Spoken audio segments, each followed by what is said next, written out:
Yes, welcome in. Signing day coming up tomorrow for the Badgers. Class is still, I would say, in flux. Jesse, would you agree with that? I would say it's more than in flux. This is probably the wildest lead up to signing day that I've seen at Wisconsin. And we've certainly seen some crazy moments over the years, but just the way guys are dropping like flies and flipping, and Badgers are adding dudes that uh, feel like came out of nowhere. And obviously, we are recording this show on Tuesday morning. So that's important to point out because we do have a flawless record of discussing something only for something else insane to happen immediately after we publish. And I have no doubt that is going to happen. But Wednesday is signing day, and then we will actually have a class to discuss. We will, and we'll have a show coming up on Thursday.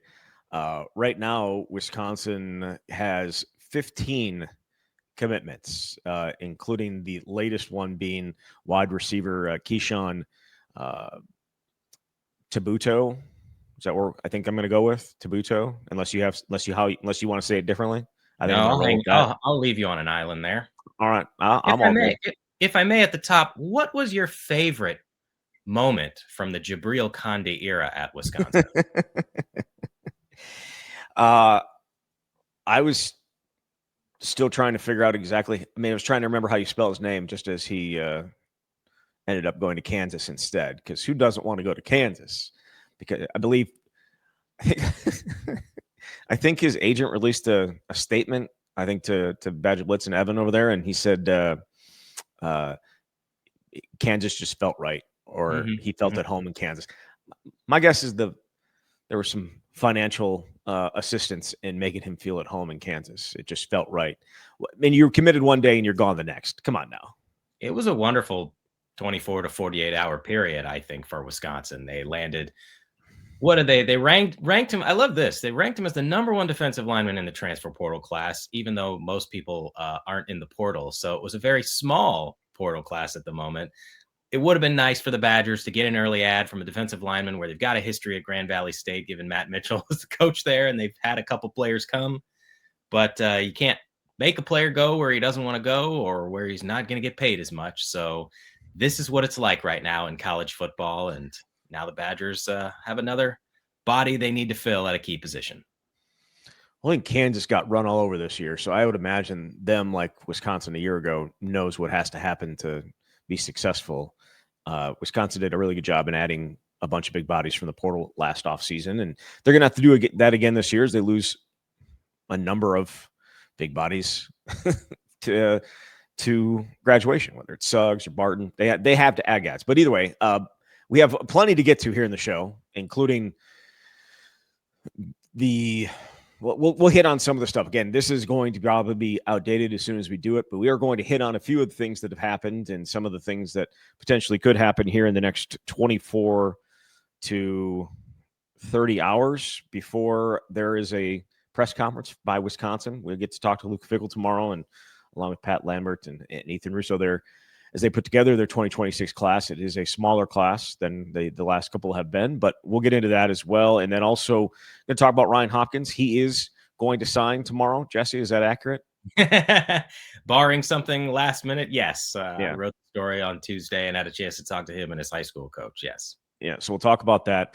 We'll also get into a little overreaction or no, and then some questions. You had an article up at badgerconnect.com talking about questions facing Luke Fickell. I'm sure some of those obviously had to do with the stuff that we're already going to talk about, but there are other things to hit on there too. But I think we probably should start with just the craziness that is this time of year. And we'll start with the 2026 recruiting class, because that is the one that will happen and sign tomorrow. And we talked about Keyshawn Tabuto. We talked last week about Brady Beacon Ice,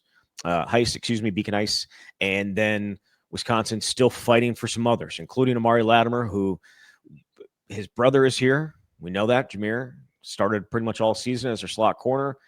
He is still very much – they're battling for him, and that's this time of year. So I think it's probably going to come down all the way down to it. As of right now, Wisconsin is there and good, but Miami apparently he took a visit to West Virginia over the weekend. So there are a lot of things happening here with Amari Latimer, but he is obviously the crown, or I should say the jewel of this recruiting class at this point, and they're desperately trying to hold on to him. I have to imagine there won't be much sleep happening from Wisconsin staff tonight, because this just feels like burning the midnight oil, trying to make sure guys who are committed will stay committed as they try and make these decisions before they sign. But obviously, he is the crown jewel in the class, certainly a name that Badgers fans have known for quite some time. And this has been a saga unfolding the entire football season. Unbelievably talented player, had a great senior season in Georgia, but has visited other schools. And it feels like no matter what his dad has said, and I talked to his dad a month ago, you don't fully know until the player actually signs, because we know what recruiting is like. It's a battle, and people are going to try and take those players. And the fact that he's continued to take visits gives you reason for some concern. So we will see. But especially after Wisconsin lost Jaden Petit, who at the time they had only those 2 4-star prospects. Obviously, the O-lineman flip from Boston College is rated in the composite as a 4-star prospect now. But Latimer's the type of player, and you need high-end talent, obviously, but he's the type of player that can excite a fan base, that could potentially play early, and that you can try and build around. So we will see what ultimately happens over the next 24 hours or so. But the hope is that Wisconsin will get him. Obviously, they were able to flip Quantavious Wiggins from FIU, and now it's a 2 running back class, assuming they can keep everybody. It's funny, the 3 guys that they flipped here recently, Keyshawn Taputo and Quantavious Wiggins, and as well as Brady Beckenhouse, are the 3 highest rated commits not named Amari Latimer, at least according to the 24/7. Am I looking at the composite, or am I looking at the I'm looking at the wrong one. The composite has those 3 guys right up there, along with Latimer. So again, they've done a good job replacing some of the guys that they've lost, but I don't think they're done losing guys. It certainly sounds like, at least according to their projections here, that Jack Janda is going to be gone as well, the tight end from Michigan, but he's apparently played so well this season on the defensive line that people are projecting him over to that side of the ball now as well. So that'll be a hit, and it sounds like it's going to stay in the Big Ten. So that'll be that's unfortunate for the Badgers. But again, this is what happens when you don't win on the field, and there is uncertainty about the future of your coaching staff beyond next year. I would, it's not necessarily lame duck, but it kind of is. And so I think that is what a lot of recruiting and recruits are having to deal with right now.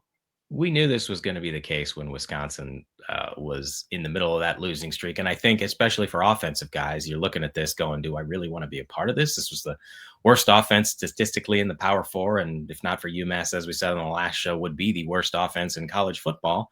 And you saw what happened in November. They lost 4 prospects. One of them was on defense. Linebacker Aiden Reeder ended up committing to Michigan. You lost at the time, 2 offensive line commits, Maddox Cochran from Virginia, Benjamin Novak from Indiana. And as I said before, Jaden Petit, the standout wide receiver from Florida, who's now going to be going to Oklahoma. And so they've kind of been in scramble mode here, because you can't just accept losing guys that you spent a long time building and not try and add at the position. And so, that getting the Vanderbilt flip, Keyshawn, he's like more of a slot receiver. You look at his highlights, like he's 5'11", he's a smaller body, but his numbers were tremendous. So if you can get somebody who can come in and make an impact, even if it's late in the cycle, then that's great. But they're not done yet. I think there's 1 or 2 players out there that they're still trying to see if they can sign before the window gets here tomorrow. And so I would expect that the class is going to look different from even now when we're having this discussion, when they ultimately sign the guys. Yeah, it sounds like they're looking to add some on defense in the secondary. You mentioned UMass. I actually went back and looked, because I was thinking about when's the last time a Power 5 team has averaged fewer than 12.8 points per game. It hasn't happened, and this team's not even in the Power 5 anymore, or the Power 4/5. That'd be Washington State back in 2009. Wow, what a stat. They averaged 12 points a game. Last time a Big Ten team averaged less than what Wisconsin did for an entire season, Illinois and Indiana in 1997, 10.8 and 10.9 points per game. Now, if you want to throw Rutgers in there, who was not in the Big Ten at the time, in 2001, they had 10.8, but otherwise, Northwestern 99 had 12.8, which is the same as Wisconsin, but less than Wisconsin. It's been since 1997. So that's how bad this offense was. That's how these players are having to look at it. So it is one of those situations where it's tough to commit to that. I think if you are a guy who is going to have the ball in his hands, and also an offensive line that probably hasn't played it the way that a lot of people want it to. I think that's also fair to say. So yeah, the holding on to guys is an issue. But you've been able to flip a few of these guys and bring them in, and there's probably, as you said, there's a couple more out there that Wisconsin is targeting here. So, anything else on the 2026 class at all that you want to talk about? Well, I know we're going to get into Ryan Hopkins, and this isn't specifically the 2026 class, but just the transfer portal. They did add a linebacker, Taylor Schaefer, who's junior college linebacker, and so as of now, that's the only portal ad they have. And I think you kind of saw with him and Condi, the plan would be to get people with multiple years of eligibility.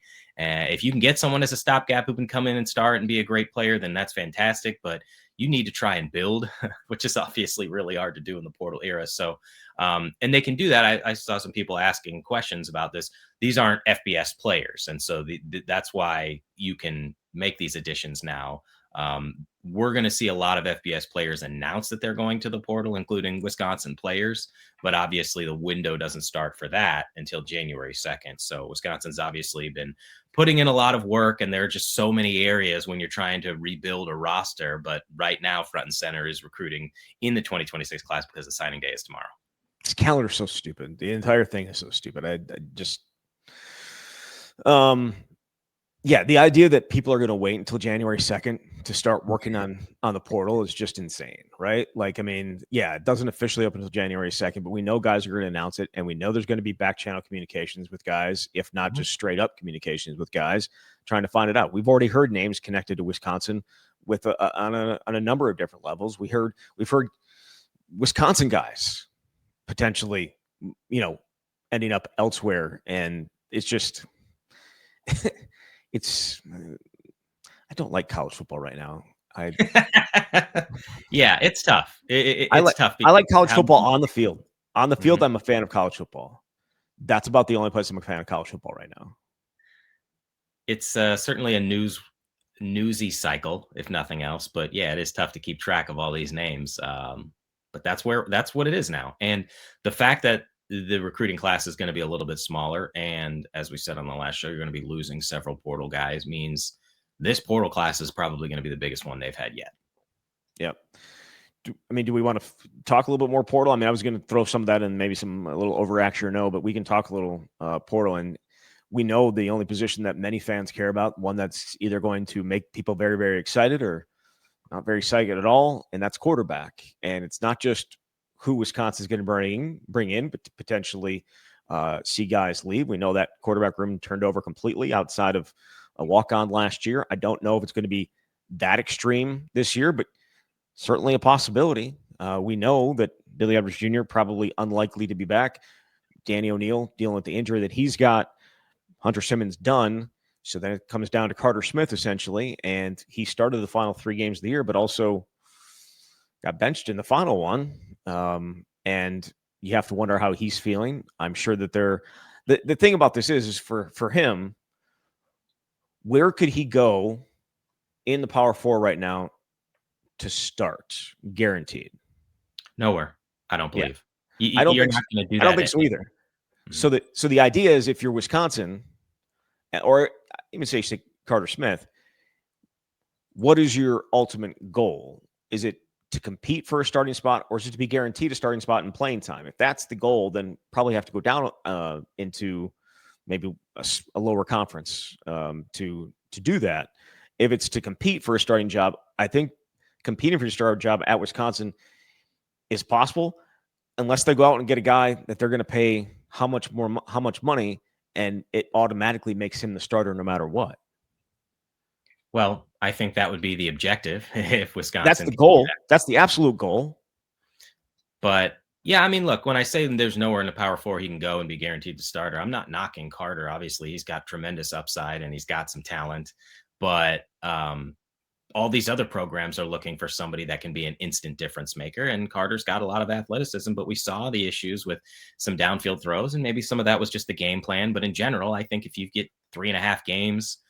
Even if you are a true freshman and you don't demonstrate it, I think it would be hard for other programs to project that that's going to happen next season as the guy. But it all comes down to what Carter and what his family wants to do and where they believe the best fit is. I'm sure it didn't sit well that he comes in and has the 4th and goal touchdown pass, and then they go back to Hunter Simmons in the second half and watch him throw 2 interceptions, and that doesn't seem to matter because the staff clearly still had more confidence in Hunter to try and get the job done. But I also know that he got the redshirt year, so he still has 4 years of eligibility left, and maybe he's willing to stick it out here. But without question, we know Wisconsin is going to go to the portal. I think at this point, it's just a matter of how many portal quarterbacks do they want to add. Obviously, we saw what the goal was last year, and it might be similar this year, is go get a veteran guy who can be the man, assuming he can stay healthy, which has been problematic, and then try and get a younger guy who you can develop over time. At least that's the hope. But Wisconsin is certainly going to have to pony up to get the best players. And that's kind of where we're at right now, is there's this nebulous realm of, they said they want to spend money, and we're not going to necessarily know what the numbers are, but you'll probably know the level of player they get based on what ends up happening here in January. Correct. And I think it's also we have to be fair about this. Luke Fickell's coaching for his job. Absolutely. There's no time to waste. It's make or break. Exactly. So counting on younger guys is guys that are perhaps going to be good at some point, but maybe need that development.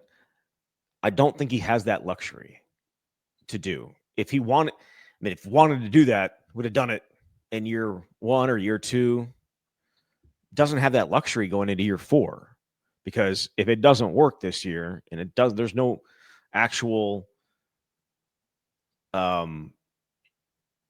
improvement, and there's no improvement in the schedule or in the record, it's not going to matter. So they're going out for guys that are going to be able to help them right away. Like, that's what the portal is going to be for them. And yeah, they talk about wanting to get guys that are going to help them for 2-3 years, and they've done that, and they're going to benefit from that, I think, next year with some of the guys that are going to be back for their 2nd or 3rd years after transferring in. But they don't have that luxury as much anymore, and that's why a guy like, and I know Jabril would have had 2 years, but he's a guy that has played a bunch of football already. So those are the type of guys they need, and that's everybody, though. Yeah. So if you're him, how many quarterbacks you taking? Well, I think you need to know how many you're going to have. As of now, 3, because it's Danny O'Neil, it's Carter Smith, and Ryan Hopkins, who is expected to sign on Wednesday. So if you've got 3, but Danny's not going to be able to play. Yeah, well, right. I mean, there's that, and that we're speculating, but obviously it was a very serious injury, and so you don't know how long the recovery is going to take. It's hard to believe if it is as serious as we think it is. You're going to see him in spring ball. How ready will you be for the start of the season? Which would put you 9 months after the injury or something like that. So that's tough. And if that's the case, then I think you got to go get 2. Yeah. What other spots should they be targeting? Everywhere. I mean, okay, honestly. Okay, but let's rank. We can break it down. No, yeah, we can break it down. Let's rank them. Okay, so quarterback's the top. Yeah, quarterback is the top. Look, I know we talked about offensive line and them relying on some of the people who have been here, but let's say Joe Brunner does pursue the NFL draft, and it certainly sounds like that is where things may be headed. You're down to 12 scholarship. But I don't think they're in a spot where they can just add guys strictly for depth. I think O-line, I guess I'd put D-line ahead of O-line because of how decimated they are, just because of the guys leaving. So, I'm doing this on the fly here, but quarterback 1, D-line 2,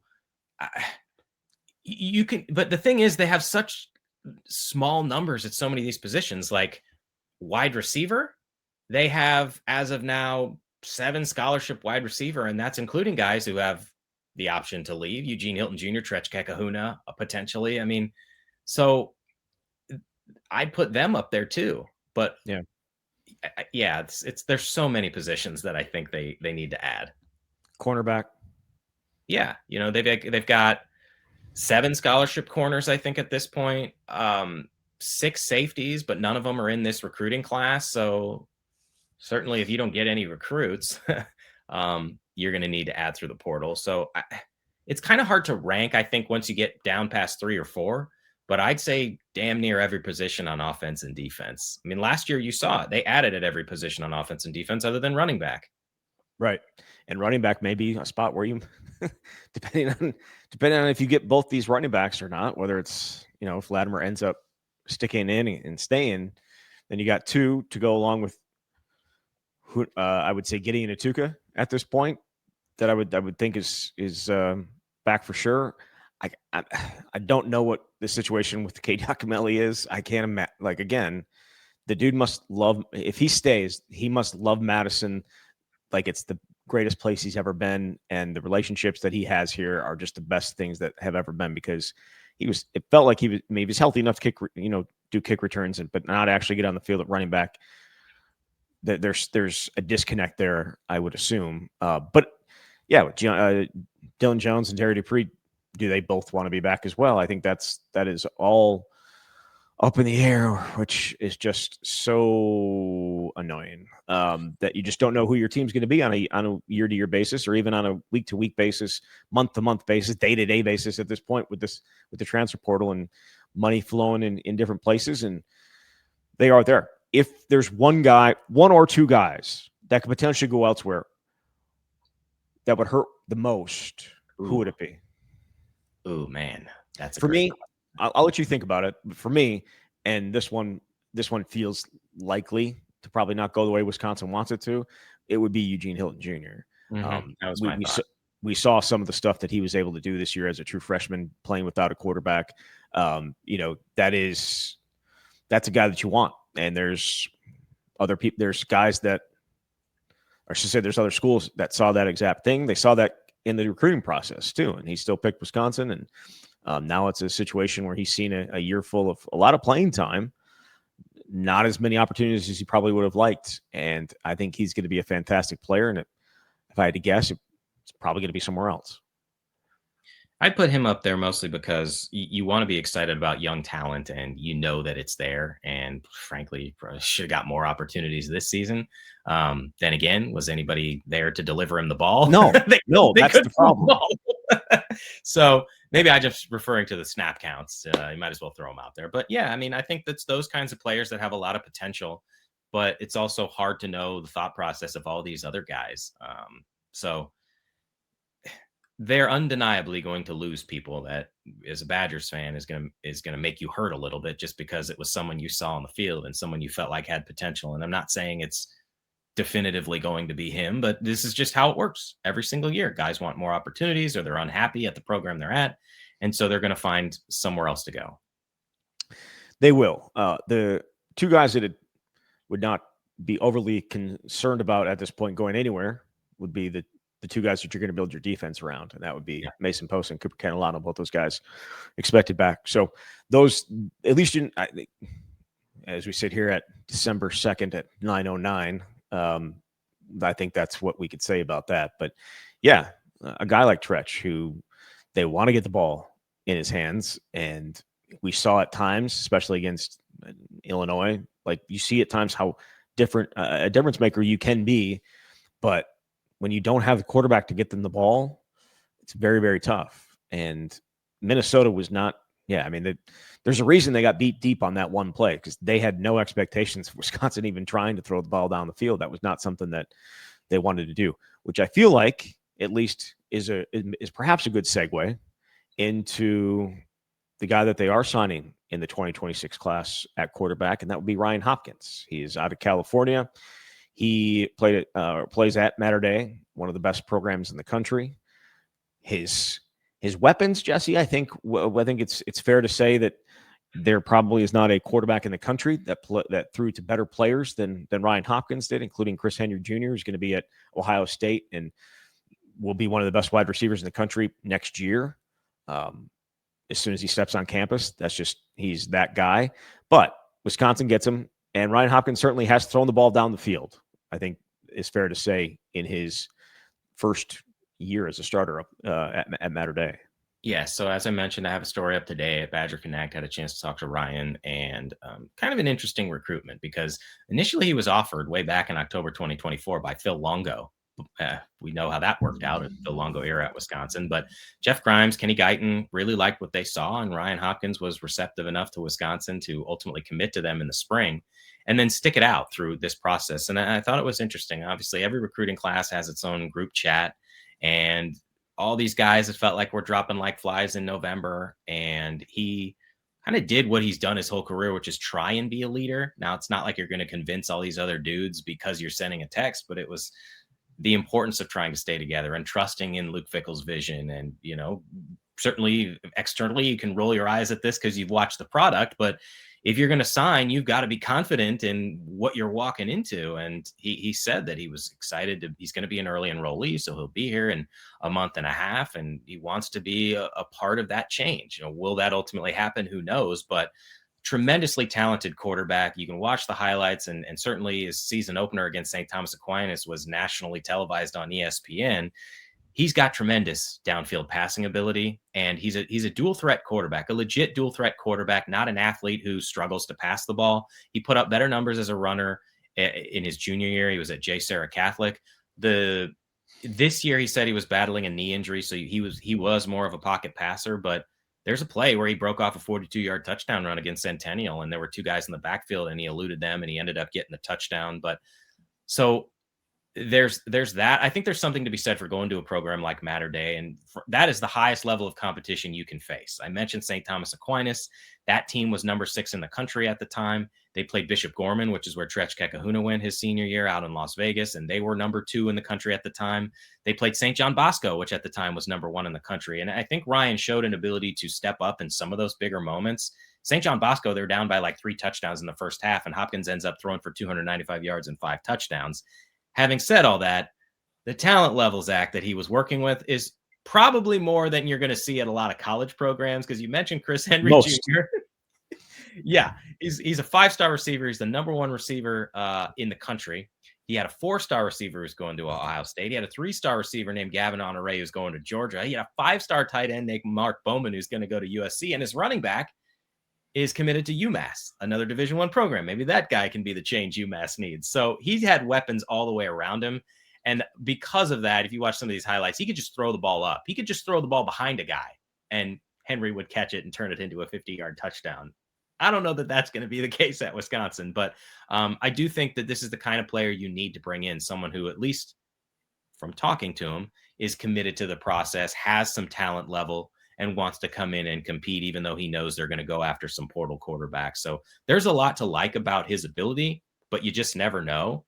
And if it weren't for injuries and ineffectiveness to every other quarterback, you wouldn't have seen a true freshman play last year, but at least it shows you that it's possible, even if it's a worst case scenario type of thing. Yeah, you don't want to see it. You don't want to see it. He also ran a sub 11 100-yard dash, right? It was like 10.97 or something like that. It was a 10.66. Like he is 10.66? 10.66 100. That's Jonathan Taylor type speed. He is legitimately fast. Maybe it was 10.4. Maybe it was 10.49 for him. Either way, that's fast as hell. Yeah, he won a dual meet, and in the dual meet, he beat like 2 of the team's best corners.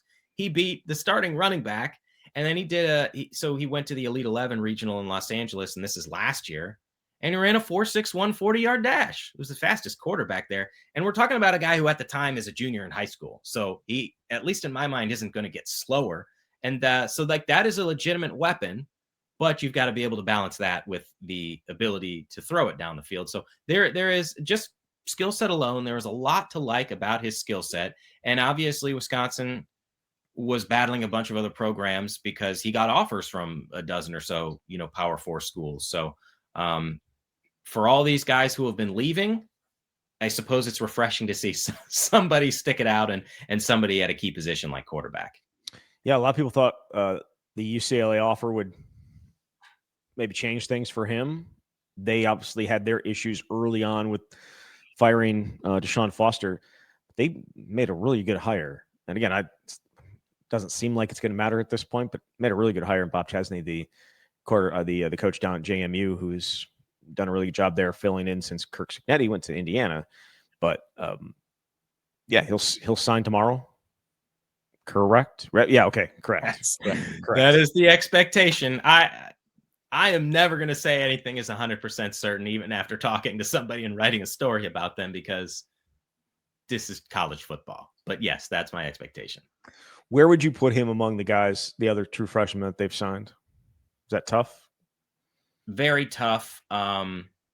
Just what in terms of quarterbacks over the years? Yeah. Because here's the thing.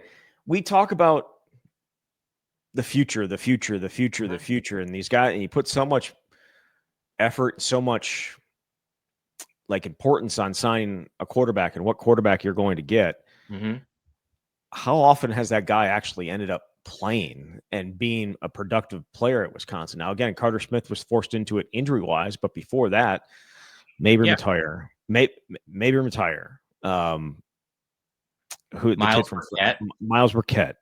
Like it hasn't been since Graham Mertz that the guy who they actually signed in their class ended up being their starter at some point. Yeah, this is really tough to project. Way back when Bart Houston, did he go to Mater Day? He did. So like that's as good as you can get, I think, in terms of the quality of competition. And in order to be a starter at a program like that, gives you reason for optimism. But there's just no way to know how it translates. I like Hopkins' skill set. I would certainly put Graham higher than that, just based out of high school. Graham was also playing against dudes in Kansas who, frankly, weren't very good. So you do wonder how that competition piece is going to translate. But I like what Hopkins can provide. It's tough to project because all you can really base it on is kind of the competition they face, the numbers they put up, and what you think their skill set could be. But then they have to come here and make it happen.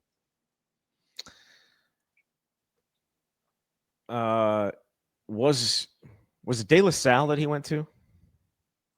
Bart Houston? Yeah, you might be right. Yeah, I thought it was in California. It was. It was a very good program in Southern California. Yeah. My apologies for misspeaking, but I put him again. This is flying by the seat of my pants, but just skill set out of high school in the last 10, 15 years. I'd put him on the higher end there. But for Wisconsin quarterbacks, it's always hard. Yes, Wisconsin. Yeah, freshmen that Wisconsin has signed, and there have been a number of guys that didn't work out. Corey Lyles, like, man, every year you can go down the list of guys who just never ended up playing, and you just don't know. Big Ten West champion Deacon Hill. Yeah, Deacon Hill. And you do have to refer to him as that because he won more Big Ten West. Yep.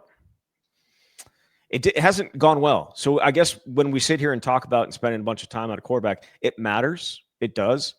But also, does it? Especially in this era where you're going and getting the 1-year stopgap or the 2-year. Like, you would hope that he comes in and surprises people. And all of a sudden, he's a much better player than anybody thought. And he's right there on that verge of being able to play. But that just hasn't been the case, especially for Wisconsin. Unless you're getting those 5-star guys or those really high 4-star guys that are able, that have played and been so successful in high school and doing it with non-Chris Henry type players. Like, again, we'll see. I just don't. It's important to get a quarterback in every class. I completely agree with that. It's just such a crapshoot as to whether they're going to be any good and whether they're actually going to ever play for you. Yep, very much so. Now more than ever. Yeah. So, all right. Way to undercut the entire conversation. What'd you say? I said way to undercut the entire conversation, but it's the truth. It is the truth. I do think everybody should go read the story at BadgerConnect.com. Jesse put a lot of work into it. It's a great story. Go check it out. And also go check out this story. The questions facing Luke Fickell and the Badgers. Put up 7 of them on Monday. And you take me through some of these. And I know we've hit on some of them. The ones that we haven't hit on, what are some of those things that are popping up for you as you look at this offseason, which, as we've said, I feel like the last 2 offseasons, the most important offseason of Luke Fickell's the Luke Fickell era here at Wisconsin. Yep. We say the same thing every offseason, but this time, if you don't get it right, you're not coming back. So This time we mean it. But yeah, this time we mean it. We've talked about a lot of these questions. The quarterback situation. What are they going to do? Are they able to land a top tier quarterback? Obviously, I wrote about that off the Minnesota game. How much are they going to spend? What does that look like? It's a question that I wish we had the answer to definitively, but they have no reason to divulge all of that. What does the portal cycle look like? And ultimately, I think it comes down to how many of these guys are going to be hits, because it's one thing to add 26 dudes, and it's another thing to get 18 of them who are going to contribute and be difference makers. So those are certainly the top ones. I do wonder whether there will be coaching staff changes. As I said before, I wouldn't anticipate any coordinator changes based on the job that Mike Tressel did in year 3 and the fact that I just can't see them going a different direction in the offensive coordinator front for a 3rd consecutive season. But will you make changes at some of these other positions? They are adding a liaison to try and help maybe build better relations with high school coaches across the state. And that's a position that's at least open. You can debate how important that is, but at the very least, it's good to have good relationships within the state. I wonder what Jeff Grimes' offense is going to look like in year 2. Let's say you actually have healthy players. Like, he couldn't run what he wanted to run all season, basically. And that's why despite the fact Wisconsin had the most horrid offense we've seen, we're not talking about, at least I don't think most people are talking about, well, Jeff Grimes should no longer be the offensive coordinator, because I don't know how much he could actually call. He was so hamstrung. And I think my biggest picture question, of course, and this isn't about the offseason, but all the decisions you make in the offseason lead to that result, is what does success look like in year 4? Because that's what all of this comes down to. You can't miss a bowl game, but is 6-6 going to be enough? Are you going to feel like, wow, they're moving the meter forward? If you go 7-5, are you committing long-term to this staff? I don't know. I just don't know. I think it comes down to obviously how you perform in these games. Can you be competitive against the best teams on your schedule? Can you win the toss-up games? And can you beat Iowa and Minnesota? For God's sake, this is driving Badgers fans crazy, as it should be. Your 2nd straight year without any trophies. I know that's not something specifically in the offseason, but like, those are among my biggest questions. And to a lesser degree, the true freshmen, how many of them can make an impact? Because you see what that can do. Mason Posta, Cooper Catalano, like, difference makers. And there's probably somebody we're not even talking about who could be, even though there's not going to be a large number of them. Correct. If Amari Latimer comes, you would hope. I guess it depends. Again, he's ranked highly. So were Darian Dupree, and so were Dylan Jones. And it's possible that Gideon Atuka was better than both of them. So, like, those are the rankings are what they are. But you would hope some of these guys could come in and help, because it does give you a little bit of hope for the future. But we didn't see Cooper Catalano and Mason Posta on the field a lot until the end of October. And so that's down the road. Record-wise, I mean, it has to be a bowl game at least. Oh, yeah. At least. But does 7-5 get you excited? Does 6-6? I think 8-4 maybe does a little bit. But when you're facing Notre Dame, you're facing Pitt, you're facing Penn State, you're facing Iowa, you're facing Minnesota, a team that you haven't been able to beat. Again, it's not necessarily the murderer's row that you faced this past year, but Notre Dame's going to be likely going to be in the playoff. Pitt was there until the end of it, and USC. Then the other USC had played really well down the stretch. Outside looking in at the playoff this year, because they couldn't get that game done at Oregon, but there are a lot of challenges still on this schedule. It's not going to be easy by any stretch. So I don't know what exactly success looks like for them. So let's what does it look like for you? Is it just bowl game? Well, that is the baseline, because you've gone 2 years without it, but it's got to be more than that to feel like this is the future for this staff. But I also just don't have the confidence that that's what we're going to see. You can say, oh, the schedule is easier. hey, they lost to Maryland at home this year. They got to go play Maryland on the road. Maryland wasn't good at all. So yeah, 7-5, I think, would be at least get you to feel like it's moving in the right direction. But can you be competitive in those losses? It's clearly a longer road to hoe than all of us envisioned a few years ago in terms of what it's going to take to get back to a level that really just makes you relevant within the Big Ten. Because I think that's ultimately where you want to get to as your baseline. And right now it's like your baseline is just getting to 6-6 because they haven't been able to do it the last 2 years. This is probably a bigger topic question, but at what point do you have to reevaluate what you are as a program and what your place is in college football? How many years of does this have to happen before you realize that again, Wisconsin was never a blue blood. Mm-hmm. They had a lot of success, but it's never been a situation where it was never a situation where you just had to know that no matter what happens in this world, Wisconsin's going to be good at football. That's not how it is. And it's certainly, I think we've found that out the last 2 years, that Wisconsin's viewed a certain way. It's not viewed a certain way that it used to be. And getting it back to even bowl eligibility, that's the goal at this point. That's how far things have fallen. And I don't know what a good season looks like anymore. Yeah, it's a fair question about at what point you need to reevaluate what Wisconsin is. And I think I lean toward it would take another coaching change and similar results with that coach, because then you would see that this is kind of what it is, even if somebody else comes in that you get excited about. I think the challenge now is where you said your level of expectations were when you brought this coach in, sort of clouds everything. And I'm not saying what's happened is good enough, or even if you had another coach and this was the record, but when you're talking about competing for championships and you're so far away from that you can't even get into bowl games, that certainly is a tough pill to swallow. But yeah, that's a reasonable question to ask, because it's a different landscape, as we know, as we've discussed. The Big Ten is harder than ever, but there's also more opportunity than ever because of the expanded playoff. It's just, you've got to have players and you've got to have a staff that can maximize that talent. But how you construct that roster is so much different than it was 5 years ago. So there's a lot of things Wisconsin has to do right to put itself in that position. And again, it is much easier to turn around a team now than it was in the late 90s, or excuse me, the early 90s when Barry Alvarez was doing that.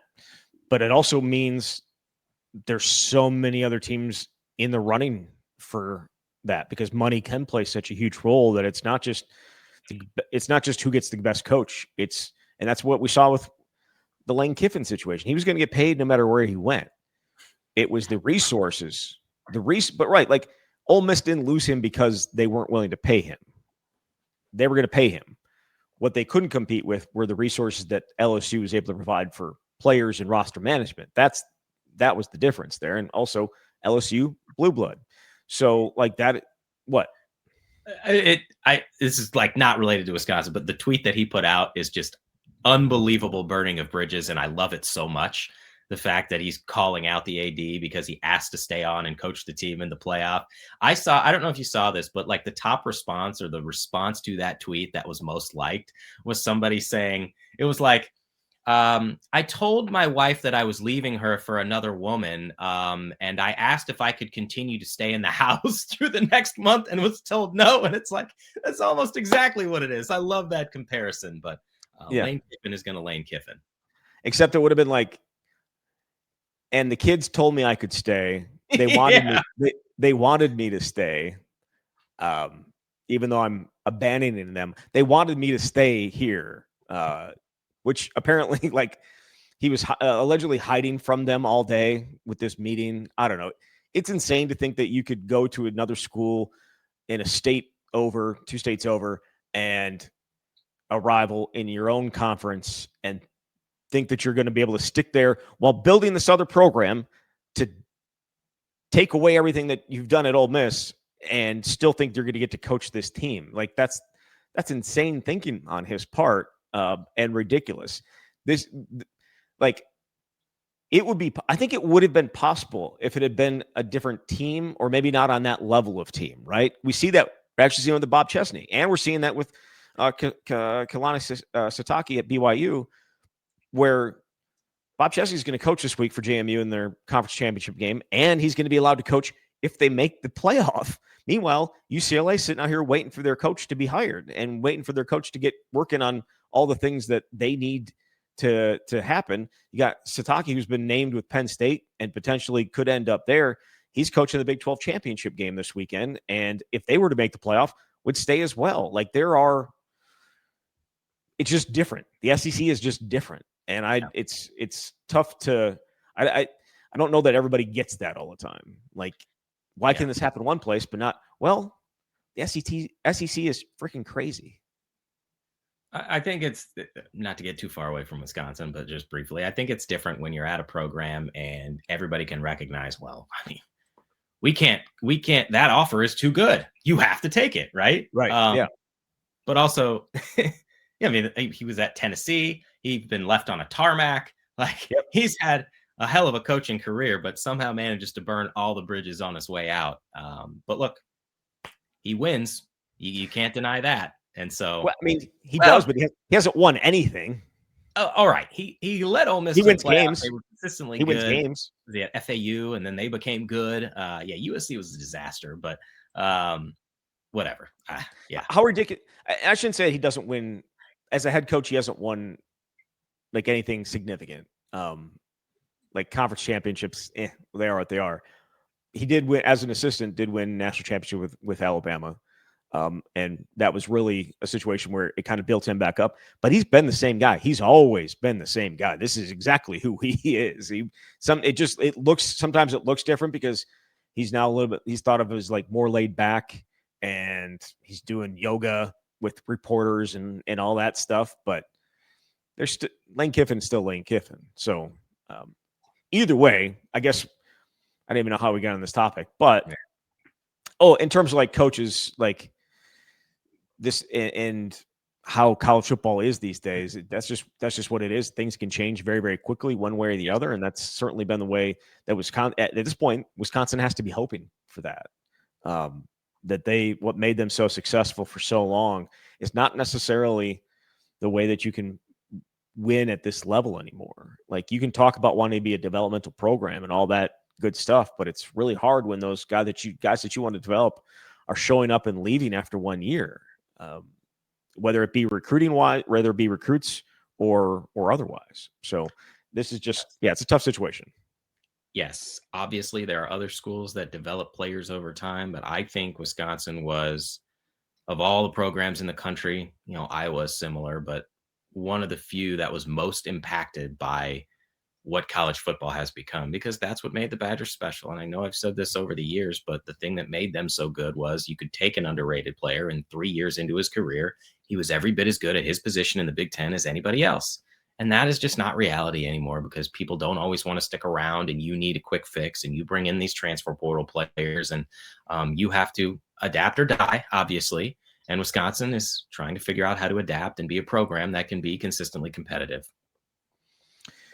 And also, guys have to develop, and I think that has been something that has also been a bit of a struggle with this staff at times. So either way, signing day tomorrow. We get to talk to Luke Fickell on Wednesday, and then we will have a show on Thursday morning to break it all down. We'll see exactly what this class looks like. Potentially have to look for more guys because this is the first signing period, not the only signing period. So there's certainly that possibility. And then we'll see what happens with the transfer portal as well. Wisconsin will be active. I think active is probably the accurate description, both in and out, coming and going. There will be plenty of names. Jesse, thank you very much. Keep your head on a swivel, because news is going to be coming fast and furious. Thanks, Zach. All right, there is Jesse Temple from Badger Connect. You've been listening to The Camp.